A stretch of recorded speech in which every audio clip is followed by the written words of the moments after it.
Shout out Coach Graves for, allowing me to be a part of this football team when he didn't even have to. You know what I'm saying? Um, Me personally, I feel like we got to get better all around. I feel like we came in too hype. You know, that's it. I mean, we came in too hype. We thought we had the game, but unfortunately, we fell short. All right, we're going to open it up to the media. Please raise your hand, state your name and your affiliation. In the back corner, left corner, in the black.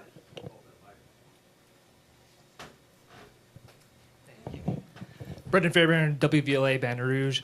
Coach, this is for you too, Holly. After Holly's touchdown, it sounds like you had a heartfelt moment with him, hugged him. Can you share with whatever you're willing to and what that moment meant to you, Holly? Well, I was excited for the young man. The young man has been through a lot, and he's had an opportunity to become a member of our football program. And I told him earlier, we had a conversation yesterday, and I told him earlier today, just go out and be who you are. Let the game come to you and just play the game. And that's what he did. And what we do, anytime a guy scores a touchdown, I'm always going to have a shareable moment because I want to let them know that, hey, you did something to help the football program. And so I'm proud of him. I'm proud to see his perseverance, his attitude, and I'm happy for him. Next to him in the gray polo. Coach, Kevin Baptiste, WFB in Baton Rouge. Coach, how would you assess the play of your defensive line, and how much of a learning experience was this for them? I think it's a very humbling experience.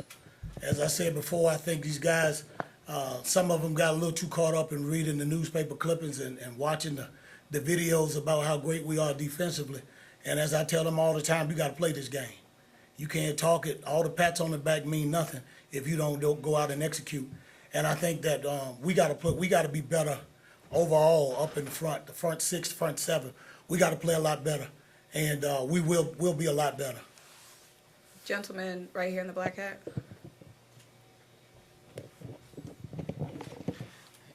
Ernest Rex, MTMV Sports. Trey, you came out with the Chucky doll. Talk to us about what the doll means to you and what it mean going into this game. I've been having Chucky since high school, you know what I'm saying? I grew up watching Chucky. I like Chucky. But nah, seriously, I look at it as, Chucky, he little, I'm little, he go out and kill, so I feel like that's what I got to do. People look at me as I'm undersized, so just go out and show them. That's my motivation. Welcome. Yes, Charles Bishop, Dr. Cavill's inside the HBCU Sports Lab. Coach, talk to us about what went into the decision to start Cameron McCoy tonight. Well, we had some things that we had to deal with, and so that's why we made that decision. Coach Rocky Miller, HBCU Coach's Corner, hosted by Coach Cole. I have a question. Coach Holly had a great game coming out tonight. Now look at the stat line, and he only touched the ball, I want to say, around 10 times. In hindsight, do you think you guys should have got the ball to him a little more? No, I thought the game plan was good. What happened, we got behind the chains. We got behind on the scoreboard, too. And at some point, you got to throw the football. You can run the football, but they did a great job of controlling the clock. They kept our offense off the field. They did what they were supposed to do. I think they maybe punted the ball once or twice. And so that means that they were doing what they're supposed to do to control. And they had a great game plan. They executed and we didn't. And so at some point in time, we had explosive plays on the ground, but you got to throw the football as well. That's why I talk about balance. It's one thing if we had an opportunity, the game was a little tighter, a little closer, we could have stayed with the game plan, but at some point in time, you got to throw the football to try to get back in.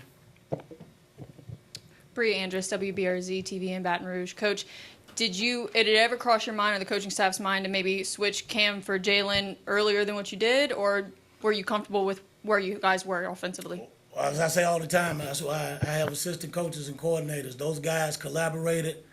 They liked what we were doing. They had a game plan. They said, hey, it's time to maybe we need to warm Jalen up and get him going, but we gave Cam another series. We were moving the ball down the field. Unfortunately, he got a little careless with the football and turned it over, and that kind of took a little wind out of our sail. But, hats off to him. He played a decent football game, a good football game. We just got to protect the football. And like I said before, we got two two really good quarterbacks, and I'm satisfied with what he did tonight. This is Kenyatta Cavill, Dr. Cavill's Inside the HBCU Sports Lab. This is for Coach Graves. You talked about you feel there are correctable things that you can take care of as you move forward.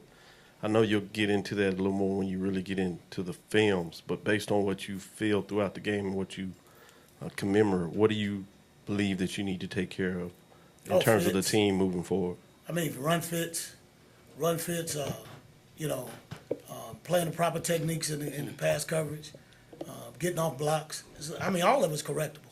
I mean, we spend too much time man on man. The object is to get to the guy with the football, and we never got the quarterback off his spot all night. And I talked about that the entire game. We never changed his momentum, and it's unfortunate because we put in blitzes, we put in stunts. We seemed like we were always a step slow or coverage, and he did a great job. I mean, to the boundary side of the field, it was softest coverage, easiest throw. We telling him, hey, tighten up the defense the whole nine. It was more of a lack of really just executing. Hats off to North Carolina Central, did a great job. They won the game.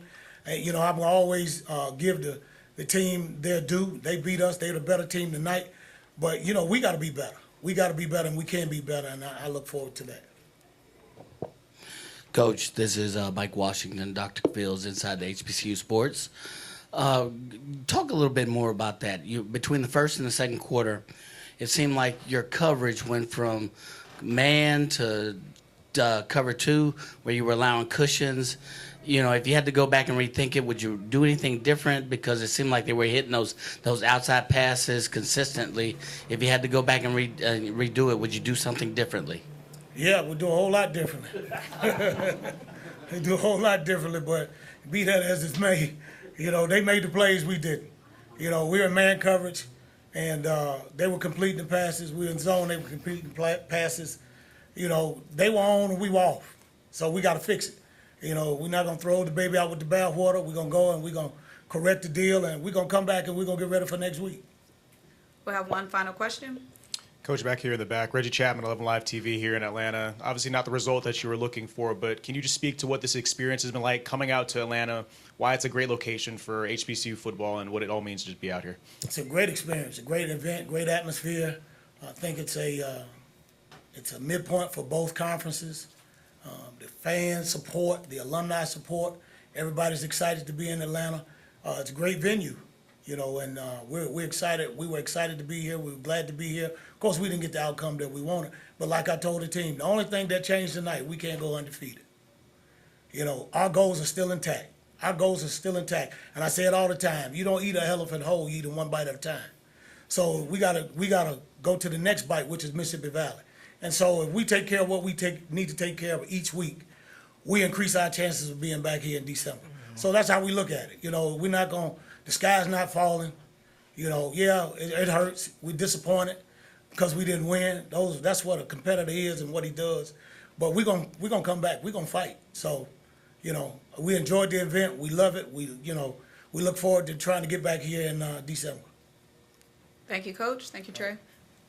Thank y'all. Baby girl, you are so pretty, pretty, pretty, pretty. Baby girl.